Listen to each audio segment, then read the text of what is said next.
الحمد لله الذي أحاط بكل شيء علما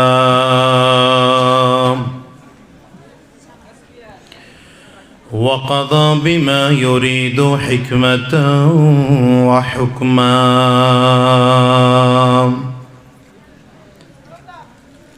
وأنعم بالنعم ابتلاء وامتحانا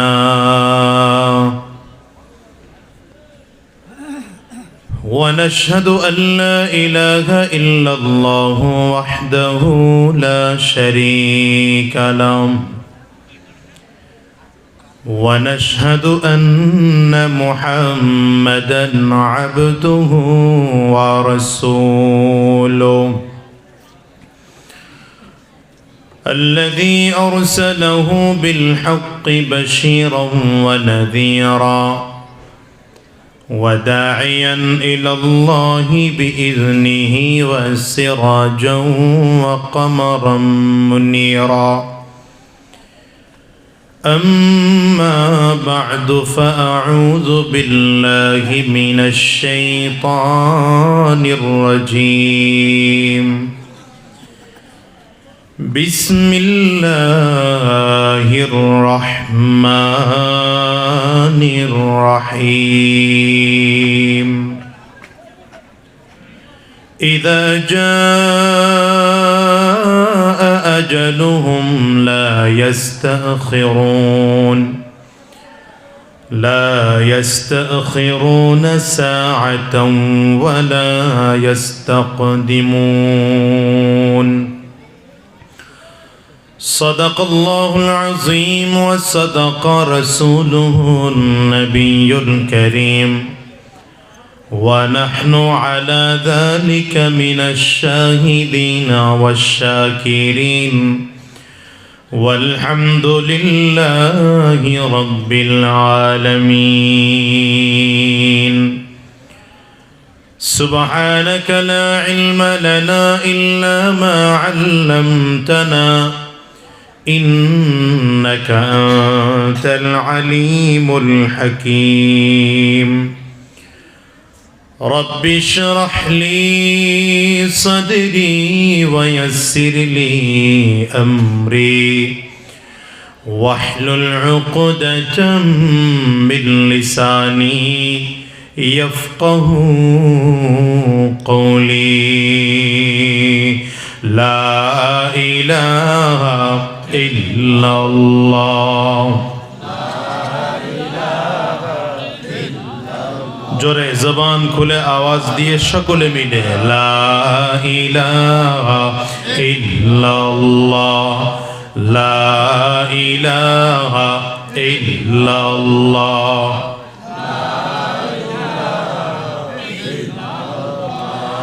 লা ইলাহা ইল্লাল্লাহ লা ইলাহা ইল্লাল্লাহ لا إله إلا الله لا إله إلا الله لا إله إلا الله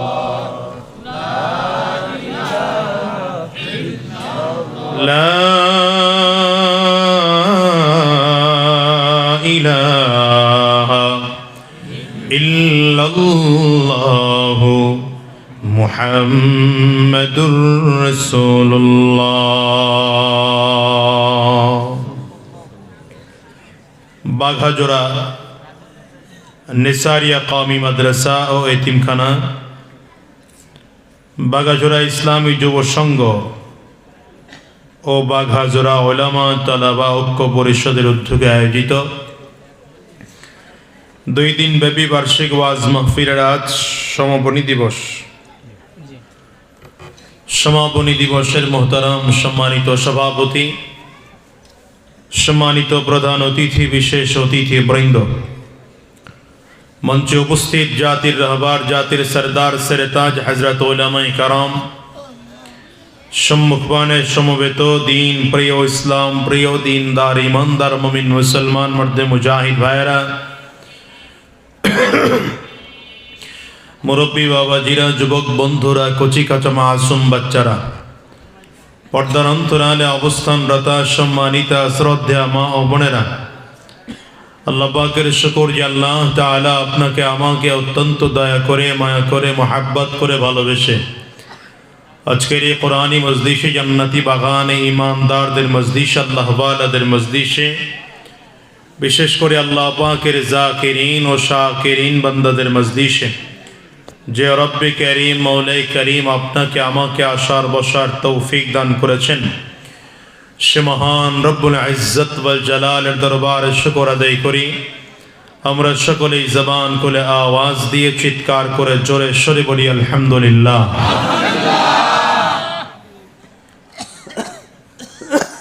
আয়াতে কারিমা তিলাওয়াত করেছে আল্লাহ রাব্বুল আলামিন বলেন, ইযা জাআ আজালুহুম লা ইস্তাখিরুনা সাআতান ওয়া লা ইস্তাকদিমুন।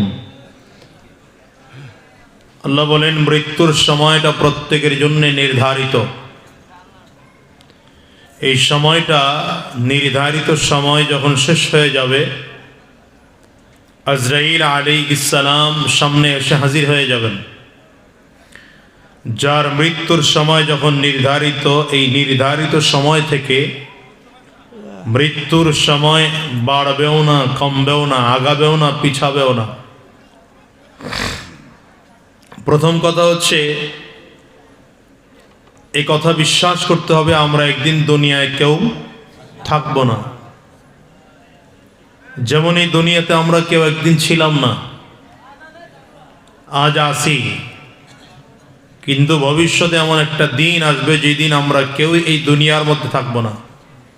এর মধ্যে কোনো সন্দেহ আছে? বলেন না, বলেন না, সন্দেহ আছে? আস্তিক হোক নাস্তিক হোক, সবাই এই কথা স্বীকার করতে বাধ্য যে এই দুনিয়া চিরজীবন থাকা যায় না। হ্যাঁ, কেউ পুনরুত্থানে বিশ্বাসী, কেউ আবার পুনরুত্থানে বিশ্বাসী না।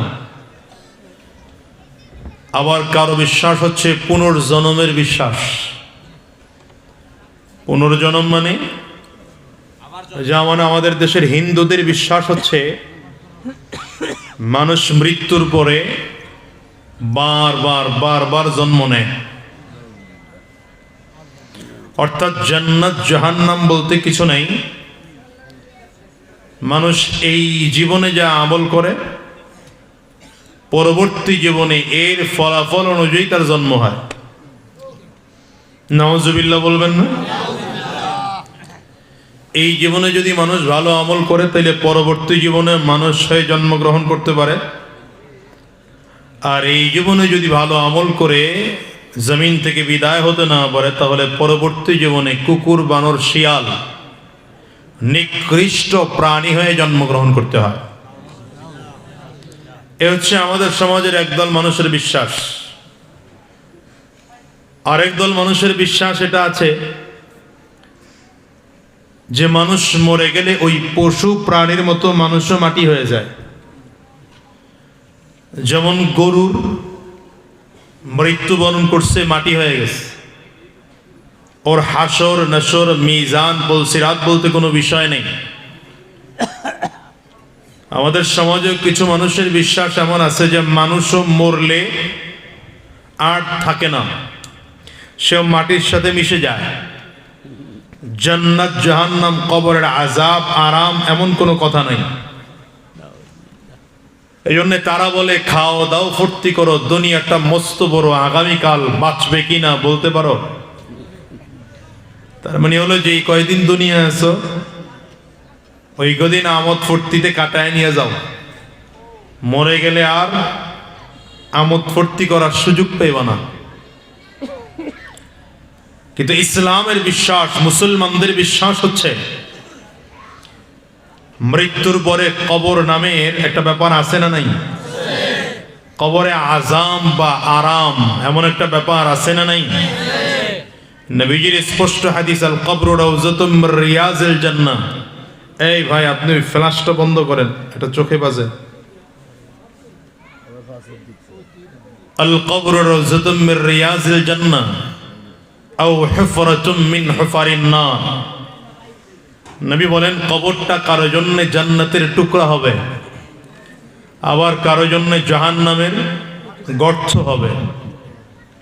এটার মধ্যে কোনো সন্দেহ নাই। কবরে কত জীবন থাকতে হবে এটা একমাত্র কে জানেন? হয় না, আওয়াজ হয় না, জোরে বলেন। একমাত্র আল্লাহ জানেন।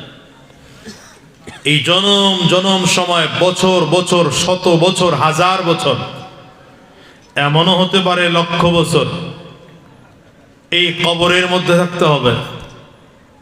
হ্যাঁ, সবাই হয়তো কবরে থাকে না, কারণ কিছু লাশ পানির মধ্যে ডুবে যায়, কিছু ব্রাশ ফায়ার হলে তারে কবর দেওয়া যায় না।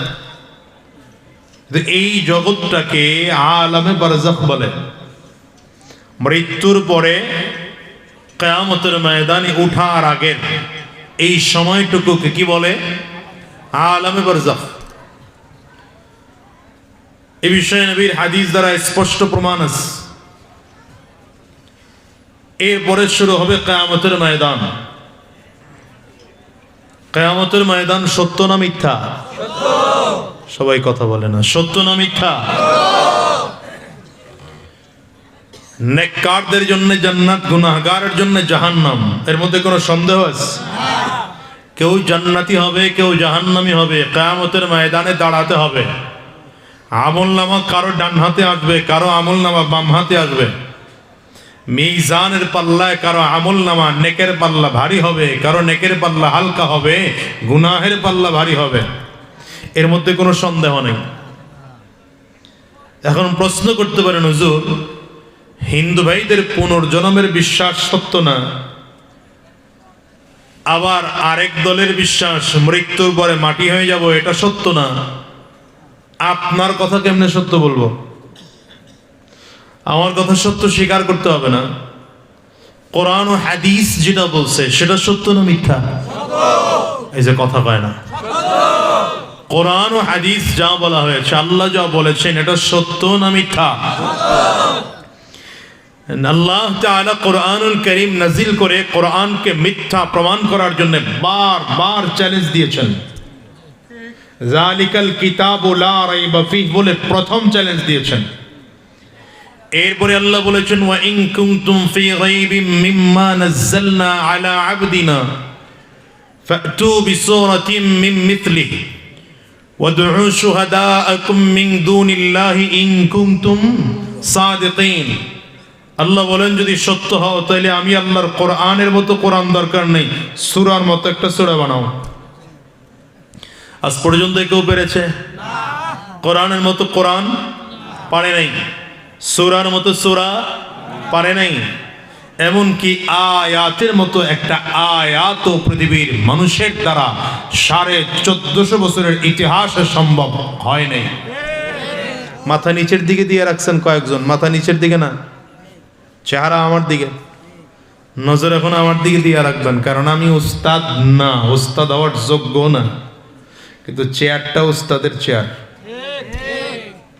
চেয়ারটা আমি মাঝে মাঝে আলোচনায় বলি যে এই চেয়ারগুলোতে আসলে আমরা বসার যোগ্যতা রাখি না। কেন বসলাম? বসছি এই জন্যে, এই চেয়ারে তো বড়রা বসে বসে বয়ান করতেন। আপনাদের ফরিদপুরের সদস্য হুজুর রহমতুল্লাহ আলাইহি এমনই কোন চেয়ারে বসে মানুষকে বয়ান শুনাইতেন। শেখুল হাদিস আল্লামা আজিজুল হক রহমতুল্লাহ আলাইহি মানুষকে বসে বসে বয়ান শোনাতেন। ভাই এই টেবিলটা সরায় দাও, তাহলে মনে হয় ভালো হবে। এমনই কোন চেয়ারে বসে কুতুবুল আলম সৈয়দ ফজলুল করিম রহমতুল্লাহ আলাইহি মানুষকে বসে বসে বয়ান শোনাতেন। এমনই কোন চেয়ারে বসে মুফতি ফজলুল হক আমিন রহমতুল্লাহ আলাইহি বসে বয়ান শোনাতেন।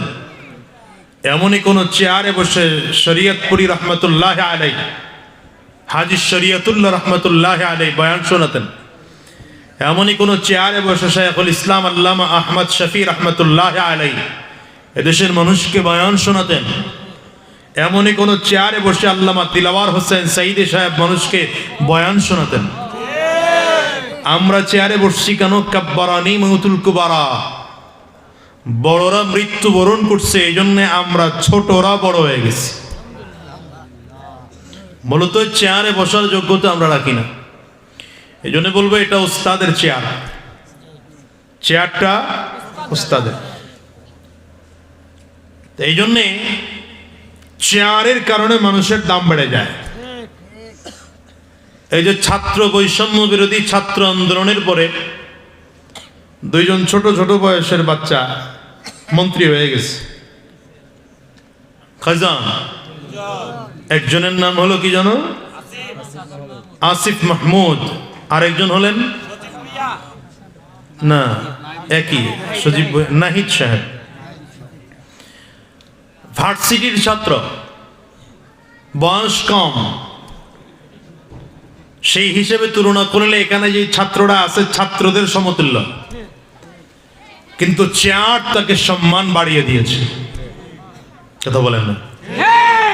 চেয়ার তাকে এমন সম্মান বাড়িয়ে দিয়েছে যে বিসিএস ক্যাডার, ডিসি পদমর্যাদা, সচিব, এমন ব্যক্তিরা যারা বছরকে বছর চাকরি করছে, যারা লেখাপড়া করে সেই পরিমাণ জায়গা অর্জন করেছে, তারাও আসিফ সাহেব, নাহিদ সাহেবকে স্যালুট দেয়, তারাও তাকে সম্মান জানায়। কেন? এটা চেয়ারের কারণে ব্যক্তির দাম বেড়ে গেছে। কথা বুঝতেছেন? তো এই জন্য এই চেয়ারটাকে আমাদের আকাবিরিনদের চেয়ার মনে করে খুব মনোযোগ দিয়ে বসবেন ইনশাআল্লাহ, খুব মনোযোগ দিয়ে কথা শুনবেন। এটা শুধু আজকে আমার ক্ষেত্রে না, সব সময় যিনি কথা বলবেন, হোক সে যত ছোট আলোচক। কথা বুঝাইতে বললাম? তাইলে এই আলোচনা শুনবার দ্বারা ফায়দা হবে। আমাদের দেশে আমি মাঝে মাঝে বলি, এখনকার মাহফিল দ্বারা ফায়দা হয় না পাবলিকের, এখনকার মাহফিল দ্বারা ফায়দা হয় মাহফিল কমিটির, ফায়দা হয় আমাগর। মাহফিল কমিটির একটু কালেকশন হয়, আর আমাগর যাওয়ার সময় পকেট ভারী হয়। আপনারা মাঝখানে দুই চারজন সুর টুর পান একটু আর কি, কিন্তু বয়ানের কিছু হয় না। এই জন্য বলবো নিয়ত ঘুরায় ফেলেন, নিয়ত পরিবর্তন করে ইখলাসের নিয়তে বসেন। আমিও কথা বলবো আপনাদেরকে কিছু দেওয়ার উদ্দেশ্যে, আপনারাও কথা শুনবেন কিছু নেওয়ার উদ্দেশ্যে। ঠিক না? আল্লাহ তৌফিক দান করুন, আমিন বলেন। তো আল্লাহ তাআলা কোরআনুল কারীমে একবার না বারবার চ্যালেঞ্জ দিয়েছেন। আচ্ছা বলেন তো, আল্লাহ কোরআনে চ্যালেঞ্জ দিলেন, আমার এই কোরআনে সন্দেহ নেই, চ্যালেঞ্জ দিলেন যদি পারো তাইলে আমি আল্লাহর কোরআনের মতো কোরআন বানাও। চ্যালেঞ্জ দিলেন আমি আল্লাহর সূরার মতো বললে সূরা বানাও। সর্বশেষ আয়াতকে আয়াতের নাম দিয়ে আল্লাহ সর্বশেষ চ্যালেঞ্জ দিলেন, কোরআনের মতো কোরআন বানাইতে পারবা না, সূরার মতো সূরা বানাইতে পারবা না, পারলে একটা আয়াতের মতো আয়াত বানিয়ে দেখাও। পারবে না। বলেন তো আয়াতকে আয়াত কেন বলা হয়? আয়াতুন শব্দটা আরবি, এর বাংলা অর্থ হলো নিদর্শন। বাংলা অর্থ কি? যাহা করে তাকাই রয়েছে, কথা কয় না। বাংলা অর্থ কি? নিদর্শন। আল্লাহ তাআলা আয়াতকে আয়াত নাম রাখলেন কেন? কোরআনের আয়াতকে আয়াত কেন বলা হয়? প্রত্যেকটা আয়াত এক একটা নিদর্শন। গোটা পৃথিবীর মানুষকে আল্লাহ তাআলা চ্যালেঞ্জ দিলেন, পারলে আমি আল্লাহ পাকের কোরআনের সব থেকে ছোট্ট আয়াতের মতো একটা আয়াত পারলে বানায় দেখাও। আজ পর্যন্ত কেউ পেরেছে?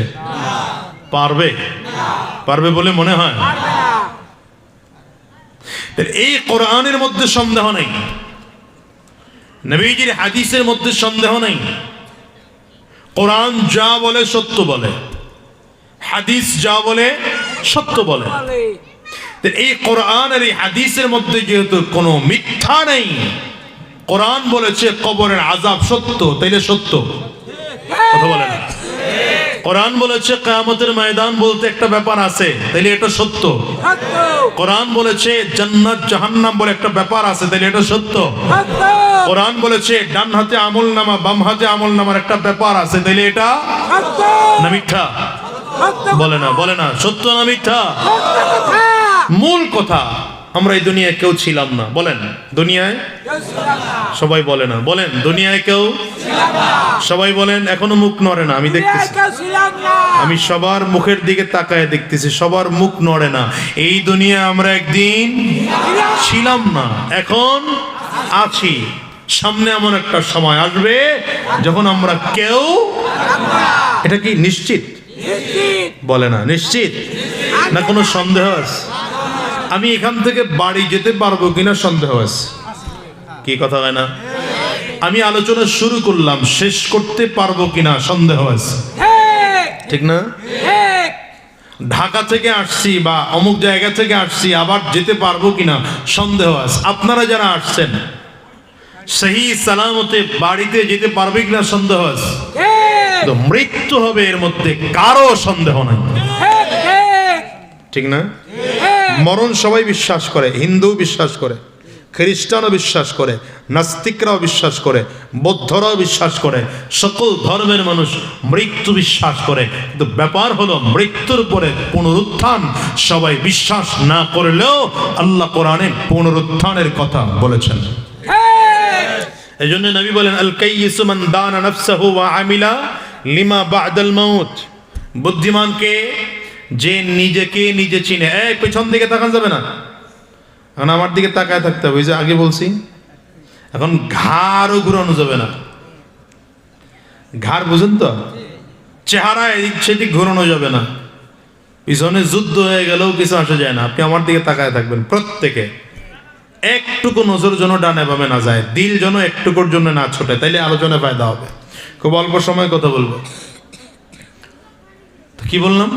নবী বলেন বুদ্ধিমান সেই মানুষটা যে মানুষ নিজেকে নিজে চেনে আর মৃত্যুর পরের জিন্দেগির জন্য এখন থেকেই ভালো আমল করে।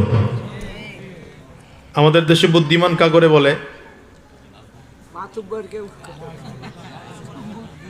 যে যত বড় রাজনীতিবিদ বুদ্ধিমান। কারো টাকা বেশি হলে বলে বুদ্ধিমান, কেউ দোকানে কথা বেশি বলে বুদ্ধিমান, কারো বিচার আচার ভালো বলে বুদ্ধিমান। আল্লাহ বলে এটা বুদ্ধিমানের লক্ষণ না।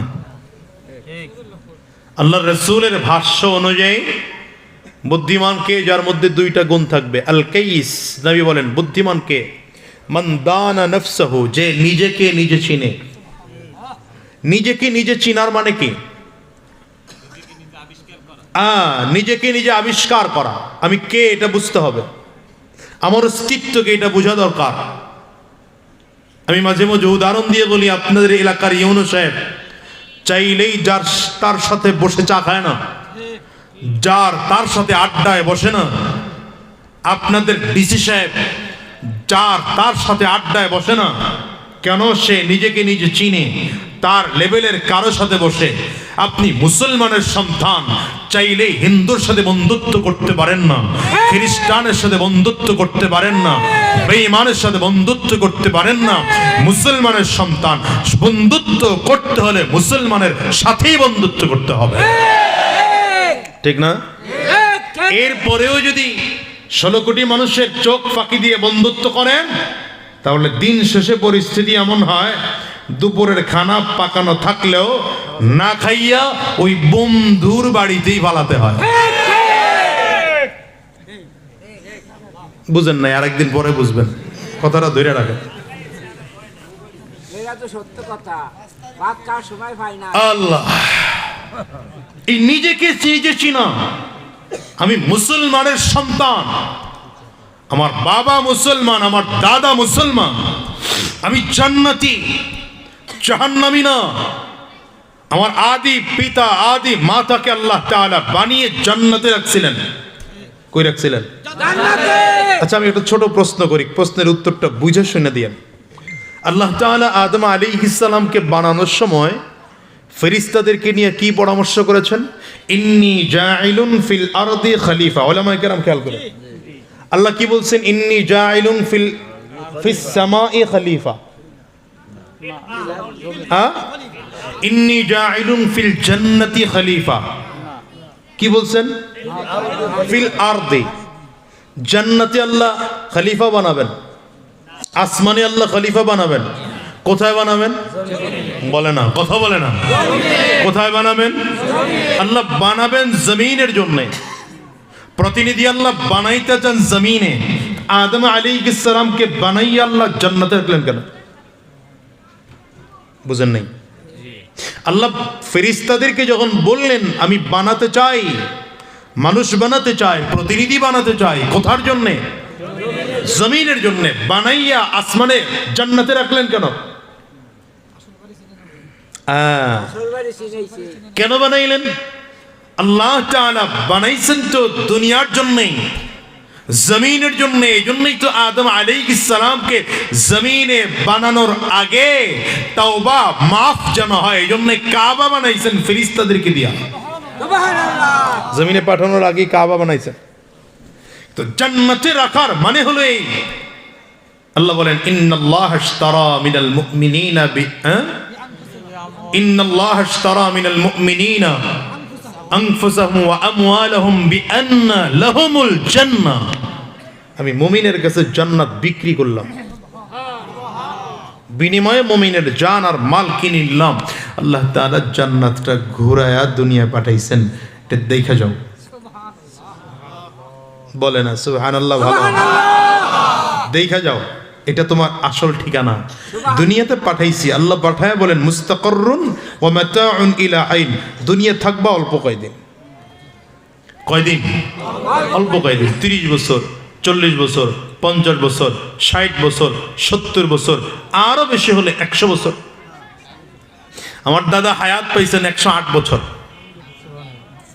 বিবিআরিয়ার শেখুত তাফসীর ছিলেন, বড় হুজুর নামে পরিচিত ছিলেন মাওলানা সিরাজুল ইসলাম সাহেব রহমতুল্লাহ আলাইহি।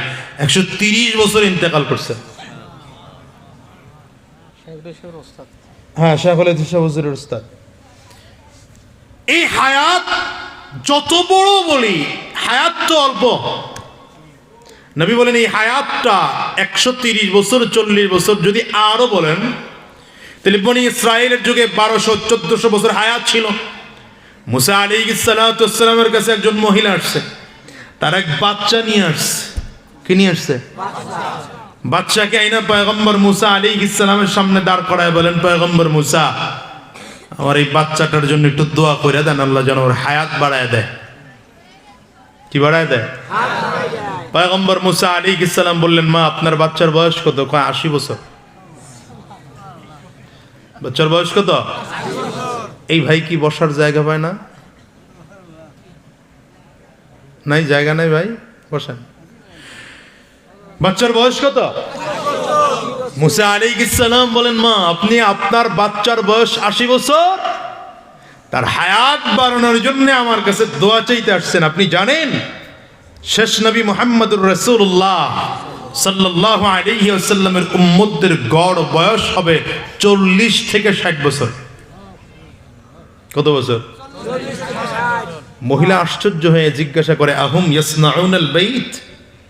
তারা ঘর বাড়িটারি কিছু বানাবে না রাস্তায় ঘুমাবে? আচ্ছা, এরা যদি দেখতো যে আমরা 10 তলা, 20 তলা, 50 তলা বিল্ডিং করার প্রিপারেশন নিচ্ছি, মাটিটারে পোড়াইয়া প্রসেসিং কইরা 70 বয়সের মুরব্বী পেনশনের টাকা পায়, এরপরে 10 তলা বিল্ডিং এর কাম ধরছে, এরা কইতো পাগল হয়ে গেছে। কথা কন। ইমাম মালিক রহমতুল্লাহ আলাইহি একবার ইমাম মালিক রহমতুল্লাহ আলাইহি একবার ছাত্রদেরকে এসে বলে, ছাত্ররা আজরাইল মারা গেছে, শুনছনি? ছাত্ররা বলে, উস্তাদ এটা কেমন কথা, আজরাইল মরবে? আজরাইল তো সকল মানুষের জান কবজ করার আগে মরার কথা না, কিয়ামতের আগে মৃত্যুবরণ করার কথা না। ইমাম মালিক রহমতুল্লাহ আলাইহি বলেন, এর কারণ হলো আমি আসার সময় দেখে আসলাম দাজলা নদীর কিনারায় 100 বছর বয়সী একজন মুরব্বী, সে একটা বাড়ি নিছে আগামী 100 বছরের জন্য। মুরব্বীর বয়স কত? সে নদীর পাড়ে বাতাস খাওয়ার জন্য একটা বাড়ি লিজ নিছে কত বছরের? তাহলে আজরাইল মারা গেছে না? সে তো তাহলে মরবে না? বুঝতেছেন কথা? রাগ করতেছেন না তো? মেজাজ গরম হইতেছে না তো? এই জন্য বুদ্ধিমানকে নবী বলেন, বুদ্ধিমান সেই মানুষটা যে নিজেকে নিজে চিনে আর মৃত্যুর পরের জিন্দেগির জন্য ভালো আমল করে। এই জন্য নবীর সাহাবী উসমান বিন মাযউন রাদিয়াল্লাহু আনহু নবীজির কাছে এসে বলেন, পয়গম্বর, যদি আপনি আমাকে অনুমতি দেন 5টা কাজ করব। কয়টা কাজ? 1 নম্বর, চিরজীবনের জন্য আমি আমার পুরুষত্বকে অপারেশনের মাধ্যমে নষ্ট করে ফেলব। 2 নম্বর, জীবনে কোনোদিন বিয়ে করব না। 3 নম্বর, ভালো খাবার চিরজীবনের জন্য বর্জন করব। 4 নম্বর, চিরজীবনের জন্য রাতের ঘুম ঘুমাবো না। 5 নম্বর, সারা রাত দাঁড়িয়ে দাঁড়িয়ে নফল ইবাদত করব। নবীজির কাছে অনুমতি চাইতে আসছেন। নবীজি কি উত্তর দিলেন? নবীজি পারমিশন দিলে সাহাবী এই আমল করবেন, পারমিশন না দিলে এই আমল করবেন না। রাসূলুল্লাহ সাল্লাল্লাহু আলাইহি ওয়াসাল্লাম সোজা উত্তর দিলেন, আন নিকাহ মিন সুন্নতি ওয়ালা রাহবানিয়াতা ফিল ইসলাম। উসমান, তুমি যে আমার কাছে অনুমতি চাইতে আসছো, জীবনে বিয়ে করবে না, বিয়ে হচ্ছে আমি নবীর সুন্নাহ। আর বাকি যে 4টা বলেছো, চিরজীবনের জন্য ভালো খাবার বর্জন করবে, রাতের ঘুম বর্জন করবে, পুরুষত্ব নষ্ট করে দিবে, সারা রাত দাঁড়িয়ে নফল ইবাদত করবে, এটার সমষ্টি নাম হচ্ছে বৈরাগ্যতা। ইসলাম বৈরাগ্যতাকে পারমিশন দেয় না। হযরত উসমান বিন মাযউন রাদিয়াল্লাহু আনহু বলেন, হুজুর, তাইলে আমাকে এমন কোন আমল শিখান যে আমল করলে জাহান্নাম থেকে মুক্তি পাওয়া যাবে, জান্নাত পাওয়া যাবে। যে আমল করলে জাহান্নাম থেকে মুক্তি পাওয়া যাবে, জান্নাত পাওয়া যাবে। উলামায়ে কেরাম বলেন, হযরত উসমান বিন মাযউন রাদিয়াল্লাহু আনহুর এই একটা প্রশ্নের কারণে আল্লাহ তাআলা আয়াত নাযিল করেছেন। শুধু আয়াত নাযিল করেছেন তাই নয়, গোটা পৃথিবীর সবথেকে দামি কবরস্থানের প্রথম বাসিন্দা করেছেন উসমান বিন মাযউনকে। গোটা পৃথিবীর মধ্যে সবথেকে দামি কবরস্থান কোনটা? আহারে, 4-5 জন নাম জানেন, বাকিরা জানেন না। নাম কি? জান্নাতুল বাকি। যেটা কোথায়? মদিনাতে, মদিনাতুল মুনাওয়ারায়। যে কবরস্থানের প্রতিষ্ঠাতা আমার নবী নিজে। সুবহানাল্লাহ। আরো জোরে বলেন সুবহানাল্লাহ। বলেন, সেই কবরস্থানের প্রতিষ্ঠাতা কে? বিশ্বনবী। এই যে কথা কন না আপনারা, বড় বদ অভ্যাস। জোরে বলেন, কবরস্থানের প্রতিষ্ঠাতা কে? আমার নবী নিজে। যে কবরস্থানের প্রথম বাসিন্দা হযরত উসমান বিন মাযউন রাদিয়াল্লাহু আনহু। নবীজির হাদিস দ্বারা প্রমাণ পাওয়া যায় যে জান্নাতুল বাকির একজন কবরেরও কবরে আযাব হয় না। সুবহানাল্লাহ। সুবহানাল্লাহ। আরো জোরে পাওয়ার দিয়ে বলতে হবে, চিল্লায় জোরে বলেন। এ হচ্ছে এই কবরের দাম। গোটা পৃথিবীর মধ্যে দামি কবরস্থান জান্নাতুল বাকি। এই জন্য আরব দেশের আইন আছে, বাহিরের কোন মানুষ যদি মদিনার সেই এহাতার মধ্যে গিয়ে ইন্তেকাল করে, তাহলে তার লাশ বাহিরে দেয় না, তাকে ওখানে দাফন করা হয়। মনে করা হয় এটা যে আল্লাহ তাআলা তোমাকে জান্নাতুল বাকির জন্য কবুল করেছে। তো মদিনারই বাসিন্দা যদি ইন্তেকাল মদিনার বাহিরে করে, তাইলেও তার লাশ জান্নাতুল বাকিতে দাফন করা হয় না, কারণ মনে করা হয় তোমাকে আল্লাহ তাআলা এই কবরস্থানের জন্য কবুল করে নাই। এই জন্য আমি আরব দেশে গিয়ে একজন ড্রাইভার পাইছি মদিনা। এই ড্রাইভারের কথাটা আমার ভালো লাগছে। যদিও ইসলাম 100% এটাকে পারমিশন করে না, কিন্তু ওনার দিলের চাহিদা আমার কাছে ভালো লেগেছে। এই লোকটা গাড়ি চালায়, আরব দেশের মানুষ। তো কথা বলতে বলতে অনেকক্ষণ রাস্তায় চললাম, কথা বলতে বলতে আমার সাথে একটা সম্পর্ক হয়েছে। আমি তাকে বললাম, বাংলাদেশে আসার দাওয়াত দিলাম। তিনি বলেন, আপনি রাগ করবেন না, আমি আপনার দেশে যাব না। কেন? বলে, আমি সচরাচর মদিনার বাহিরে যাই না। যতটুকু কাজ মদিনার বাইরে থাকে দ্রুত শেষ করে চলে আসে। খুব কম সময় মদিনার বাহিরে সময় কাটায়। কেন? তার মনের ইচ্ছা, যদি আমি মদিনার বাহিরে ইন্তেকাল করি তাইলে তো মদিনার জান্নাতুল বাকির মধ্যে দাফনের উপযুক্ত থাকবে না আমি। আমি চাই যেন মদিনাতে আমার মরণ হয়, আমার কবর যেন নবীজির প্রতিষ্ঠিত কবরে দাফন হয়। হ্যাঁ, গোটা পৃথিবীর মধ্যে আমরা তো বাঙালি জাতি, গোটা পৃথিবীর মানুষের অবস্থায় নিজের বাড়িটা নিরাপদ করে। গ্রামের বাড়ি পছন্দ হয় না, এই জন্য শহরে গিয়া বাড়ি করে। শহরে বাড়ি করতে না করলে ফ্ল্যাট কিনে। কি কথা কন না? কেন? নিরাপদ জায়গায় থাকবো, একটু দামি জায়গায় থাকবো, ভালো জায়গায় থাকবো।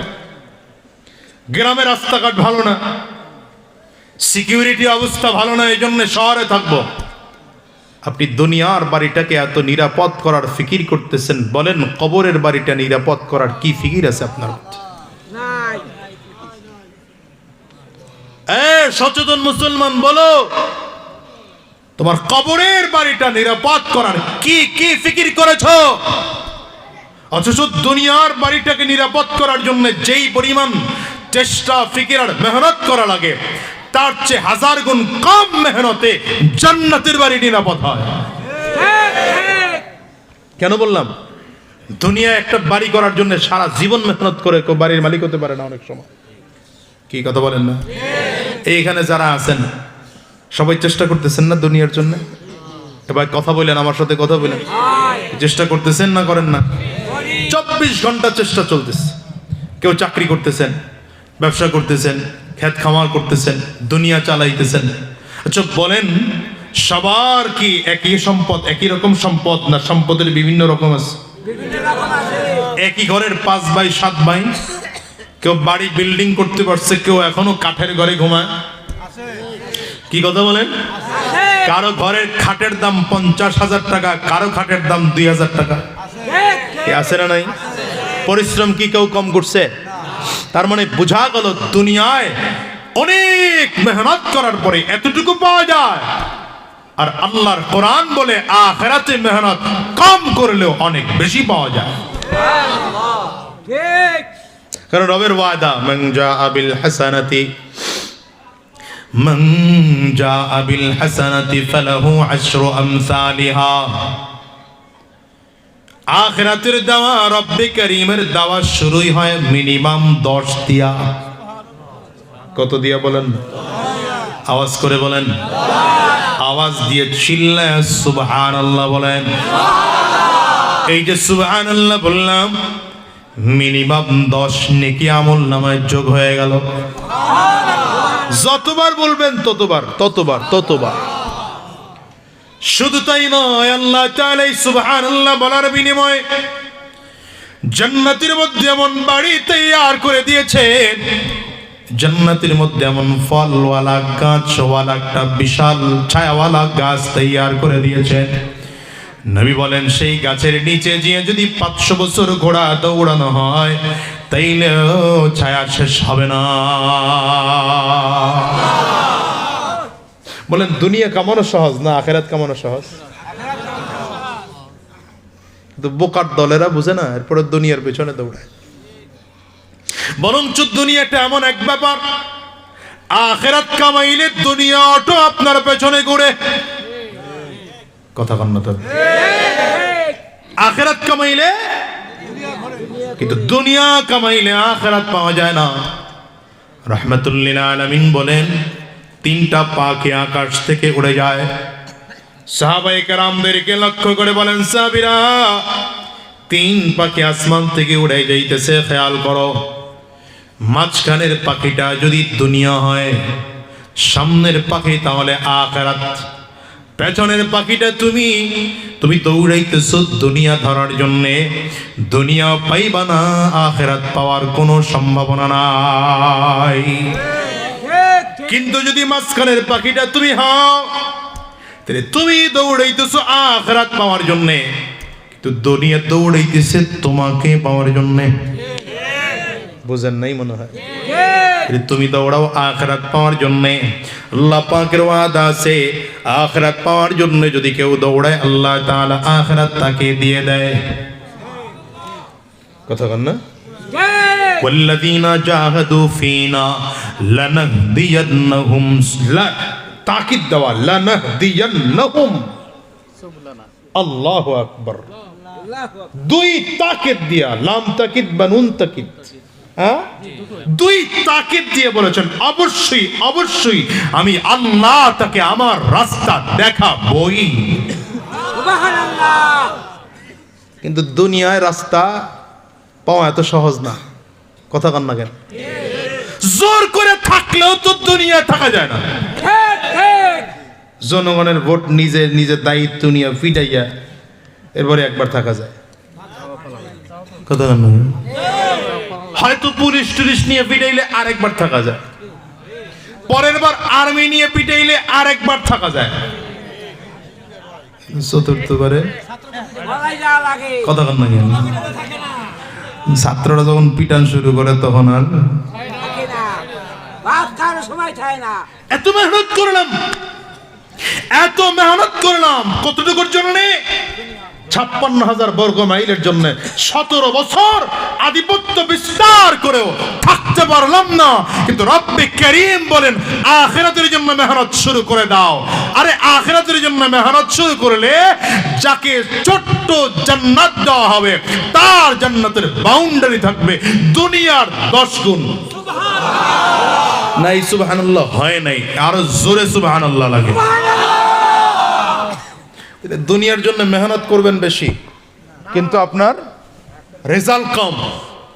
দুনিয়ার জন্য মেহনত বেশি, রেজাল্ট আখিরাতের জন্য মেহনত কম, রেজাল্ট বুঝে নাই, সবাই বুঝে নাই। ঠিক তো?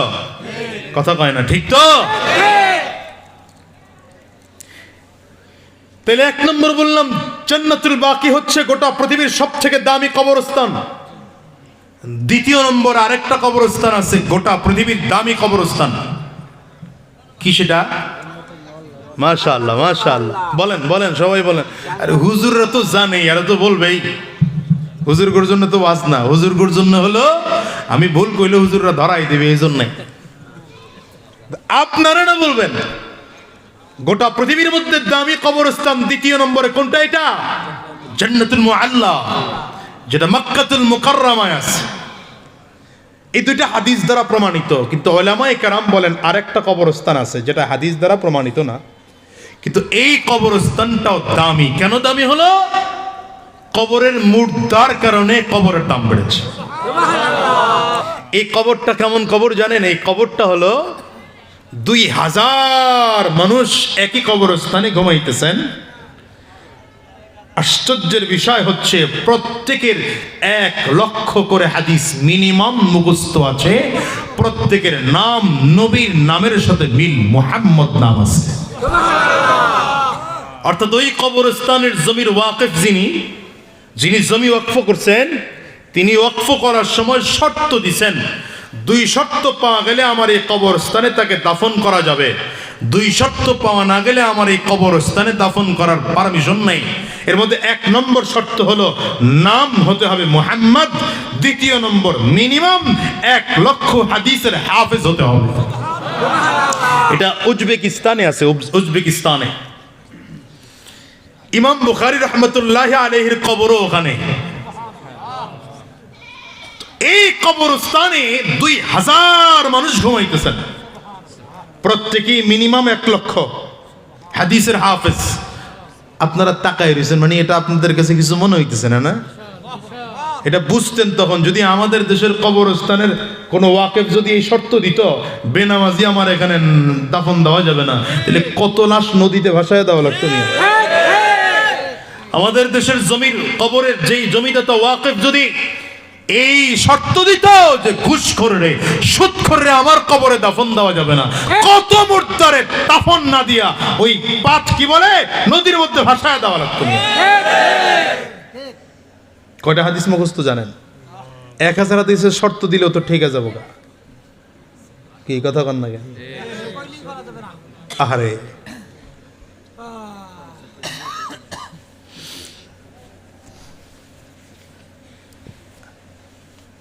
আমি আরব দেশের এক ড্রাইভারের এই যে এগুলো বলি এই জন্যে ইবরাত অর্জন করে। আরব দেশের এক ড্রাইভারের গাড়িতে উঠছি, কই যায় বাজান কই যান? তো ড্রাইভার সাহেবের সাথে কথা হচ্ছে, আমার সাথে পরিচয় করিয়ে দিচ্ছে পেছনে যারা, যে বাংলাদেশের অনেক বড় আলেম, বলার সময় তো আর কম কয় না কেউ। পাম্পট্টি যা দেওয়ার সব দিছে, আমি যা তার চেয়ে 14 গুণ বাড়াই দিছে। আলহামদুলিল্লাহ। আমাকে ড্রাইভার সাহেব বলতেছে, ভাই হযরত আপনার কতগুলো হাদিস মুখস্থ আছে? আমি চিন্তা করলাম ধরা খেয়ে যাবো তো। আমার সর্বোচ্চ পুঁজি হলো ওই মিশকাত যখন পড়ি মাদানীনগর মাদ্রাসায়, তখন আলফিয়াতুল মুলতাকাবা নামে একটা হাদিস আছে, 1000 হাদিস সহস্র প্রতিযোগিতা হয়েছিল, তখন ওই 1000 হাদিস মুখস্থ করছিলাম। তখন থেকে কিছু কিছু হাদিস মুখস্থ করার একটা অভ্যাস তৈরি হয়েছে। অল্প কিছু হাদিস মুখস্থ আছে, কত আছে গইনা বলতে পারবো না।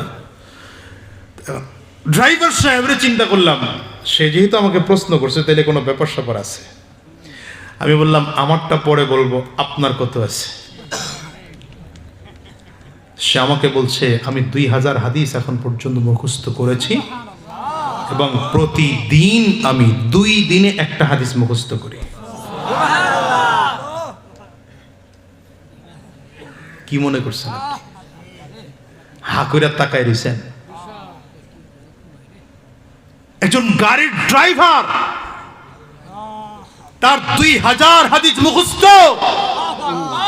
আপনার কয়টা হাদিস মুখস্থ আছে? ও আপনি মনে করছেন এগুলো খালি হুজুরের কাম? কোরআন শরীফ শুদ্ধ করে পড়া এটা হুজুরের কাম? কথা কন না কেন? কোরআন শুদ্ধ করে পড়া এটা সবার কাজ। নবীর হাদিস মুখস্থ করা এটা সবার কাজ। কোরআনের অর্থ অন্তত কিছু কিছু আয়াতের অর্থ জানা শুদ্ধ করে এটা সবার কাজ। বলে তাহলে আলেমের কাজ কি? আলেমের কাজ হচ্ছে কোরআন ও হাদিস থেকে নতুন নতুন নতুন মাসআলাগুলো বের করে সমাধান বের করা, এটা আলেমের কাজ। কিন্তু আমাদের দেশের মুসলমান তো কিরাত শুদ্ধ হয় না, নামাজ শুদ্ধ হয় না, 4টা সূরা মুখস্থ করে জানে না। সুন্নত নামাজে দাঁড়ায় যে 4টা সূরা পড়বে, এই সূরাই মুখস্থ নাই। কি কথা কন না কেন? আল্লাহ জাতির হেফাজত করুন, আমিন কন। চিল্লায় জোরে বলেন। এই জমিদাতা যিনি তিনি শর্ত দিচ্ছেন যার মধ্যে মিনিমাম 1 লক্ষ হাদিস থাকবে মিনিমাম, এবং তার নাম থাকবে মুহাম্মদ, তাকে এই জমিতে এখানে দাফন দেওয়া যাবে, নয়তো এখানে দাফন দেওয়া যাবে না। এবং শুধুমাত্র এই শর্তের কারণে কওমি মাদ্রাসাতে পড়ায়, আপনারা নাম না জানলে ওলামায়ে কেরাম মুসবে হিদায়া, হানাফি মাযহাবের একটা খুব গ্রহণযোগ্য ফিকহের কিতাব হিদায়া কিতাব যিনি লিখেছেন সাহেবী হিদায়া, তারও 1 লক্ষ হাদিস মুখস্থ ছিল, শুধু নামটা মুহাম্মদ না, এই কারণে তাকে ওখানে দাফন করা হয়নি। আরে আপনি আমিও মুসলমান, তারাও মুসলমান। আপনি আর আমিও নামের শুরুতে মুহাম্মদ অমুক মুহাম্মদ অমুক মুহাম্মদ অমুক লিখি, আর তারাও লেখে। কোন দিন পালন করছে? এগুলো তামসা। আল্লাহ এগুলো হেফাজত করুন, আমিন করুন। আওয়াজ করে চিল্লায় জোরে একটু আমিন বলেন না, দিল থেকে আওয়াজ দিয়ে চিল্লায় আমিন বলেন। প্রিয় ভাই, তো মৃত্যুর পরের জিন্দেগিটা কেমন হবে এই নিয়ে ফিকির করা, এটা হচ্ছে সব থেকে বুদ্ধিমানের আলামত। এর থেকে বড় বুদ্ধিমানের আলামত হতে পারে? বলেন না, বলেন না, বলেন না। বাদশাহ হারুনুর রশিদ রহমতুল্লাহ আলাইহি, নাম শুনছেন? বাদশাহ হারুনুর রশিদের যুগে একজন পাগল ছিল, নাম তার বাহলুল। নাম কি? অধিকাংশ সময় কবরস্থানে থাকতো। তো বাদশাহ একবার রাস্তা দিয়ে হেঁটে যায়, তো ডাক দিছে, এই বেটা পাগল, তুই কি ভালো হবি না কোনোদিন? কাকে বলে? বাহলুল রে বলতেছে, তুই কোনোদিন ভালো হবি না? বাহলুল উল্টা ডেকে বলে, এই হারুন, তুমি কি কখনো ভালো হবে না? আপনারা কিছু বুঝতেছেন না? কারে বলতেছে? বাদশারে বলতেছে। বাদশাহ হারুনের মেজাজ গরম হয়ে গেল। তুই আমারে পাগল বললি, তুই আমাকে পাগল বললি? বাহলুল বলে, আচ্ছা বাদশাহ, আমি পাগল না আপনি পাগল সেই সিদ্ধান্ত পরে বলেন তো, যেই বাড়িটা আপনি বানাইছেন এই বাড়িটা আপনি তৈয়ার করছেন? কয় না। কে তৈয়ার করছে? বলে আমার দাদা। কোথায় আপনার দাদা? চলে গেছে। এরপরে মালিক কে? বলে আমার বাবা। কই আপনার বাবা? চলে গেছে। এখন মালিক কে? বলে আমি। আপনি থাকবেন চিরজীবন? বলে না। আপনার পরে মালিক কে হবে? আমার সন্তান, সে চিরজীবন থাকবে না। তারপরে মালিক কে হবে? আমার নাতি, নাতি থাকবে না। যাবেন কই? বলে কবরে। আপনার বাবা কই? কবরে। দাদা কই? কবরে। আপনার সন্তানের হায়াত শেষ হয়ে গেলে, মরলে যাবে কই? কবরে। বাহলুল ডেকে বলে, তাইলে বোঝা গেল আপাতত স্থায়ী ঠিকানা কবর, অস্থায়ী ঠিকানা ঘর। কি কথা কয় না?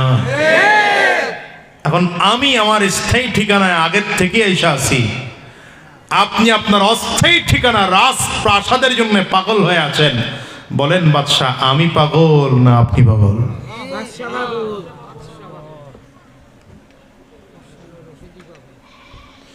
बहुत जिस दिन आ गई दुनिया की दौलत, क्या हुई दुनिया की दौलत क्या हुई, रूह तन से उड़ गई मुर्दा की हालत क्या हुई, मुर्दा की हालत क्या हुई।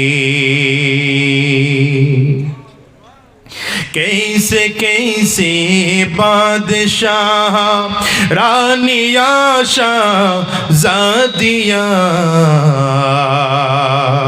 उम्दा उम्दा बाला खाना ज़ीब ज़ीनत क्या हुई, ज़ीब ज़ीनत क्या हुई। बहुत जिस दिन आ गई दुनिया की दौलत क्या हुई, दुनिया की दौलत क्या हुई, रूह तन से उड़ गई मुर्दा की हालत क्या हुई, मुर्दा की हालत क्या हुई। এই দুনিয়ার হায়াত শেষ হয়ে যাবে একদিন। আজরাইল এসে সবার সামনে একদিন হাজির। গুনাহগারের সামনে আজরাইল হাজির হয়ে যাবে, নেককারের সামনে আজরাইল এসে হাজির হয়ে যাবে, বড় লোকের সামনে আজরাইল হাজির হয়ে যাবে, ছোট লোকের সামনে আজরাইল হাজির হয়ে যাবে, মেম্বার চেয়ারম্যান এমপি মন্ত্রীর সামনে আজরাইল হাজির হয়ে যাবে, রাস্তার ফকির তার সামনে আজরাইল হাজির হয়ে যাবে। এই দুনিয়া কাউকে থাকা যাবে না, সবার মরণ লাগবে। চিল্লায় বলো ঠিক কিনা? আবু জাহল দুনিয়ায় নাই, আবু লাহাব দুনিয়ায় নাই, উতবা সাইবাও দুনিয়ায় নাই, ফিরআউন, নমরুদ, কারুন, সাদ্দাদ, হামান, আবু জাহাল, আবু লাহাব, উতবা সাইবা কেউ দুনিয়ায় নেই, অথচ দুনিয়ার শাহানশাহী জীবন ছিল তাদের। আবার ভিন্ন দিকে খেয়াল করেন, আপনার আমার নবী আকায়ে নামদার তাজদার মদিনা, সাইয়্যিদুল আম্বিয়া, ইমামুল আম্বিয়া, সাইয়্যিদুল মুরসালিন, ইমামুল মুরসালিন, খাতামুন নবিয়্যিন, আমার নবী তো ছোট্ট জীবন যাপন করতেন, 9 জন বিবিকে নিয়ে ছোট ছোট ঘরের মধ্যে জীবন কাটিয়েছেন। আর নবীজি বাদশাহী নেন নাই, মক্কায় থাকা অবস্থায় আল্লাহ তাআলা তাকে প্রস্তাব দিয়েছেন, পয়গম্বর, ওয়ালা সাউফা ইউতিকা রাব্বুকা ফাতারদা, আয় আল্লাহ হাবিব, আপনি যতক্ষণ চাইবেন আমি আল্লাহ দিতেই থাকবো, দিতেই থাকবো, দিতেই থাকবো, যতক্ষণ আপনি খুশি না হবেন আমি আল্লাহ তাআলা দেওয়া বন্ধ করব না। আপনি যদি চান পাহাড়ে সাফা পাহাড়কে স্মরণ বানিয়ে দেওয়া হবে, মারওয়া পাহাড়কে স্মরণ বানিয়ে দেওয়া হবে। নবী তখন উত্তর দিয়েছেন, আল্লাহ আল্লাহ আমার লাগবে না। আসছেন নবীজি মদিনায়, আল্লাহ তাআলা আবার প্রস্তাব দিয়ে জিবরিলকে পাঠিয়েছেন, জিবরাইল যাও আমার পয়গম্বররা জানিয়ে দাও উহুদ পাহাড়কে স্মরণ করে দেওয়া হবে। 7 কিলোমিটার লম্বা উহুদ মা, 7 কিলোমিটার লম্বা উহুদ পাহাড়। রব্বে করিম বলেন পয়গম্বর উহুদ পাহাড়কে স্মরণ বানায় দেওয়া হবে, আপনি চাইলেই খরচ করতে পারবেন। নবীজি জবান থেকে উচ্চারণ করেন রব্বে করিম এত বড় জিনিস আমার জন্য লাগবে না। আল্লাহুম্মা আহয়িনি মিসকিনা ওয়া আমিতনি মিসকিনা ওয়াহশুরনি ফি জুমারাতিল মাসাকিন। আয় আল্লাহ আমারে মিসকিন অবস্থায় দুনিয়ায় রাখো, মিসকিন অবস্থায় দুনিয়ার থেকে নিও, কিয়ামতের ময়দানে মিসকিন অবস্থা আমাকে মিসকিন সাথে কইরা উঠাইও। ও দুনিয়ার মুসলমান, আজকে তাকিয়ে দেখো রাহমাতুল লিল আলামিনের সাহাবায়ে কেরাম আবু বকর সিদ্দিক রাদিয়াল্লাহু আনহু দুনিয়ার শাহানশাহী জিন্দেগি ছিল না, ওমর ফারুক রাদিয়াল্লাহু আনহুর শাহানশাহী জিন্দেগি ছিল না। একদম গাছের শিকড়ের উপরে মাথা দিয়া হযরত ওমর রাদিয়াল্লাহু আনহু ঘুমায়, অথচ 2 কোটি বর্গ মাইলের শাসক আমার। এত সাদা সিধা জিন্দেগি তাদের ছিল, কিন্তু ইন্তেকালের পর তাকিয়ে দেখো আবু জাহলের কবর কোথায় খবর পাওয়া যায় না, উতবা সাহেবের কবর কোথায় খুঁজে পাওয়া যায় না, নমরুদ সাদ্দাদ হামান কারুনের কবর কোথায় খুঁজে পাওয়া যায় না, লাশের অস্তিত্ব পর্যন্ত নাই। কিন্তু আবু বকর সিদ্দিকের কবরের কি পরিমাণ দাম, ওমর ফারুকের কবরের কি পরিমাণ দাম, আমার নবীর রওজার কি পরিমাণ দাম, গোটা পৃথিবী 50 বার বিক্রি করলে আমার নবীর রওজার সমতুল্য হয় না। হাজী সাহেবদের দিকে তাকাও, হজ করতে যায় তো কাবায়, সব হজের আহকাম তো কাবাতে শেষ হয়ে যায়। সাফা মারওয়া দৌড়াইলেন, মক্কাতে ঘুরলেন, মিনা মুজদালিফায় গেলেন, আরাফায় গেলেন, হজের আঞ্জাম শেষ। মদিনায় তো হজের কোনো আহকাম নাই, আসেনি? পাগল কেন মদিনায় যায়? যুবক, পাগল কেন মদিনায় যায়? হজ করে যদি কেউ নবীজির রওজা জিয়ারত না করেও বাংলাদেশে ফিরে আসে, তার হজ হয়ে গেছে। কিন্তু আল্লাহর বান্দারা হজ শেষ করে মদিনায় না ঘুরে ফিরে আসে না, দৌড়ে নবীজির রওজার কাছে চলে যায়। মদিনার দিকে আস্তে আস্তে করে যখন হাজী সাহেবদের গাড়িগুলো ঢুকে, পাগলগুলোর চোখ দিয়ে পানি বের হয়, আর ডেকে বলে মালিক,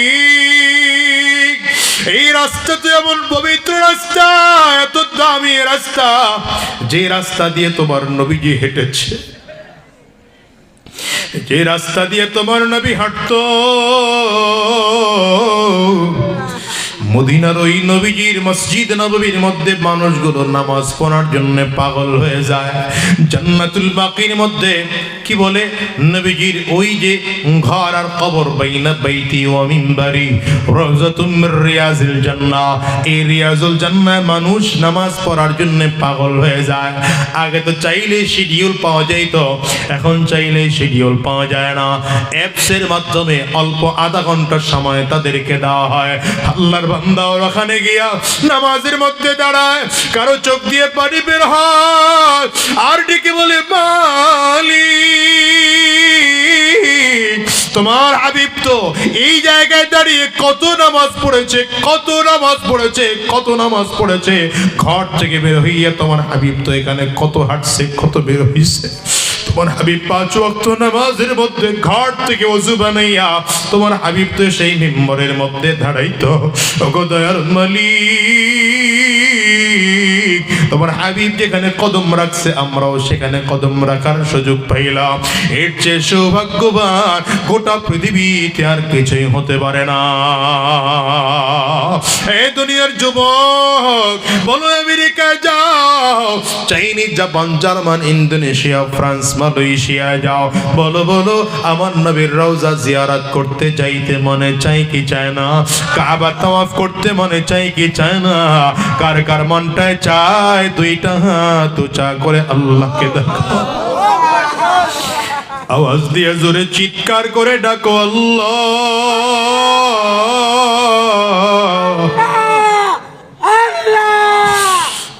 পানিটুকু ফালাইয়া মালিকের চিল্লায়া ডাক দাও, এই চোখের পানি ফালাইয়া মালিকের ডাকো,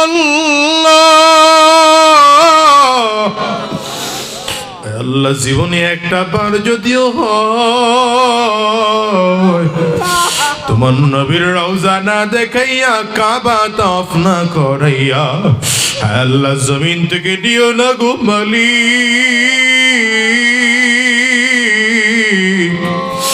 হায় আল্লাহ, কাউকেও কাবা না দেখাইয়া জমিন থেকে নিও না। আওয়াজ দিয়ে চিল্লা জবান খুলে বলো আমিন। এই জন্য দেখেছি কত হাজি সাহেবরা আছে বাইতুল্লাহ সামনে দাঁড়ায় বলে, আল্লাহ মরণ দিলে কাবায় মরণ দিও। নবীর রওজার সামনে দাঁড়িয়ে বলে, আল্লাহ মরণ দিলে নবীজির রওজায় মরণ দিও। মসজিদ নববীর মধ্যে যেন মরতে পারি, তাইলে গোটা পৃথিবীর দামি জায়গায় আমার কবর হবে। আরে যুবক, এই দুনিয়ার বাড়ি ঘর টাকা পয়সা আজ আছে, আগামীকালকে থাকতেও পারে নাও থাকতে পারে। অবশ্য দুনিয়ার অবস্থা হলো এমন, দুনিয়ার বাড়ি গাড়ি থাকলেও চলা যায়, না থাকলেও চলা যায়। দুনিয়ার টাকা থাকলেও চলা যায়, না থাকলেও চলা যায়। কিন্তু মৃত্যুর পরে যদি কবর তোমার জাহান্নামের ঠিকানা হয়, ওই কবরে যদি জাহান্নামের আগুন এসে ধাও ধাও করে তোমার কবর ভরে যায়, বাঁচার উপায় নাই রে যুবক, বাঁচার উপায় নাই। কারণ ডানেও মাটি, কবরের বামেও মাটি, কবরের সামনেও মাটি, পেছনেও মাটি, উপরেও মাটি, নিচেও মাটি। কবর তো বারবার করে তোমাকে আমাকে লক্ষ্য করে বলে, আনা বাইতুল জুলমা, আনা বাইতুল ওয়াহদা, আনা বাইতুত তুরাব। আমি বড় একাকীর ঘর, আমি বড় অন্ধকার ঘর। আমার কাছে সাথী নাই, বাতি নাই, দুনিয়ার কোনো কিছুই নাই। আমি শুধু চিনি আমল। যদি ভালো আমল করে আসতে পারো, ভালো আচরণ করব। যদি ভালো আমল করে আসতে না পারো, আরে ভালো আমল করে যদি আসতে না পারো, কবর বলে আমি চারিদিকের মাটিগুলো সংকীর্ণ হইয়া গুনাহগারের লাশটাকে এত জোরে চাপ মারব, এক পাজরের হাড্ডি আর একটা পাজরের মধ্যে নিয়ে পৌঁছাইয়া দেব। এক কলিজার টুকরো যুবক রে, নবীজি হযরত ওমরকে নিজের জীবদ্দশায় জান্নাতের সার্টিফিকেট দিয়েছেন। সে ওমর রাদিয়াল্লাহু আনহু ইন্তেকালের আগ মুহূর্তে কাফিররা যখন হযরত ওমরে আঘাত করেছে, খাদ্যথলি কেটে গিয়েছে। চিকিৎসকরা বলল, ওমর খাদ্যথলি কেটে গেলে এই রোগী দুনিয়ায় বাঁচানো যায় না, আপনি দুনিয়ায় মনে হয় বেশিক্ষণ বাঁচবেন না। আপনার পরবর্তী খলিফা কে হবে আপনি তাড়াতাড়ি করে নির্ধারণ করেন। হযরত ওমর বারান্দায় শোয়া, মসজিদে নববীর মাটির মধ্যে শোয়া দেওয়া হয়েছে। হযরত ওমর নিজের গালটারে মাটির মধ্যে ঘষতেছেন মসজিদে নববীর, আর চিল্লায় চিল্লায় বলে, ওয়াইলুল লাকা ইয়া উমর ইল্লাম ইয়াগফির লাকা রাব্বুক।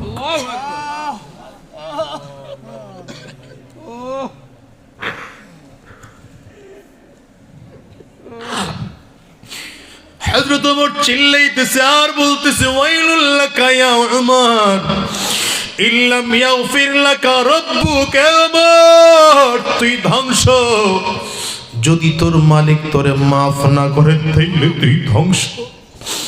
ও মিয়া, হযরত ওমর রাদিয়াল্লাহু আনহু মাঝে মাঝে হুযায়ফার কাছে যাইতে, এ ভাই তোমার কাছে তো নবীজির সকল মুনাফিকের লিস্টিটা আছে, আমার নামটা মুনাফিকের লিস্টের মধ্যে আছে কিনা বলো, আমার নামটা মুনাফিকের খাতায় আছে কিনা বলো।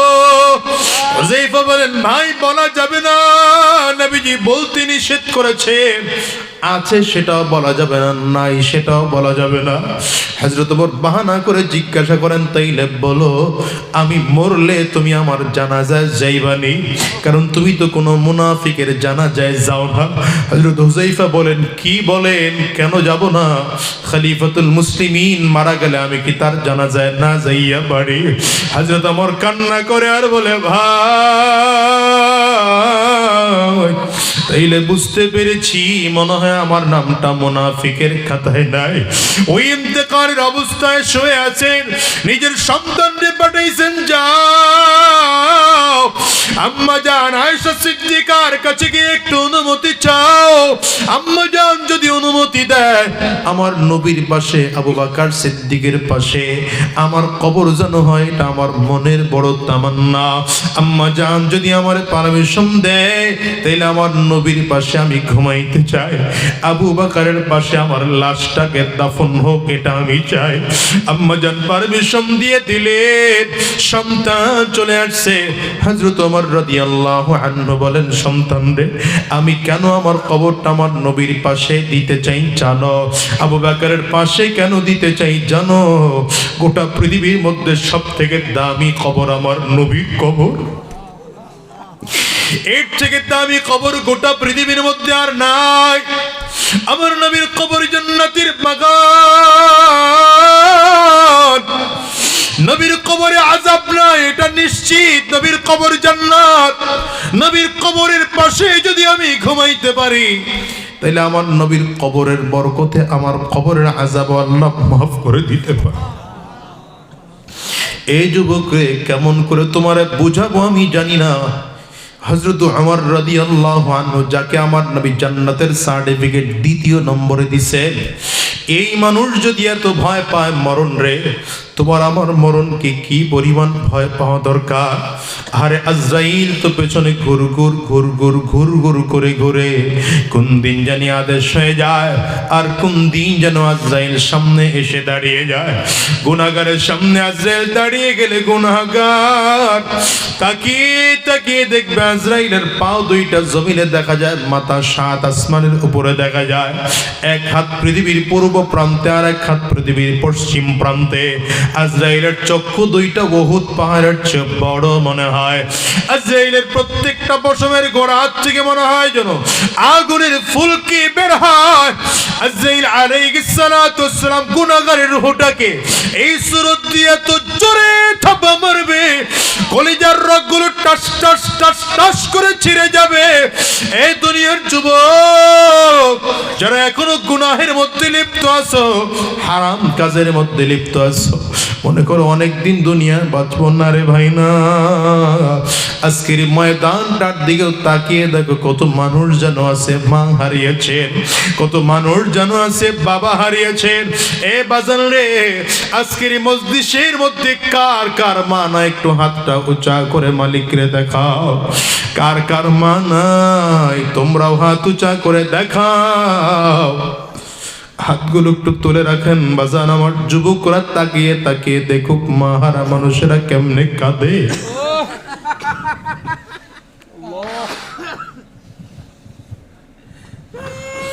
বাবা হারা মানুষগুলোর চোখ দিয়ে কেমন করে পানি বের হয়।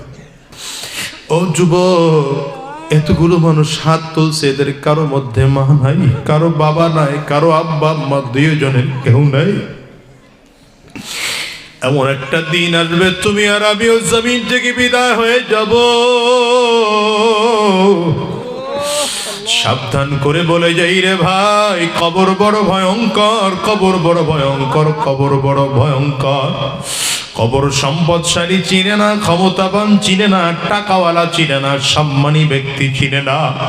কবর শুধু আমল চিনে। সাবধান, আমল না করে কবরে যাইও না, আমল না করে কবরে যাইও না, আমল না করে জমিন থেকে বিদায় হয়েও না রে যুবক। এই জন্য নিজের গুনাহের কথা স্মরণ করে করে খাস দিলে তওবা করো, আর মালিকরে বলো, আল্লাহ আমি তো কত অন্যায় করেছি, আমারে মাফ করে দাও। হাতের দিকে তাকিয়ে দেখো, হাত দিয়ে কত গুনাহ করেছি। পায়ের দিকে তাকিয়ে দেখো, পা দিয়ে কত গুনাহ করেছি। চোখ দিয়ে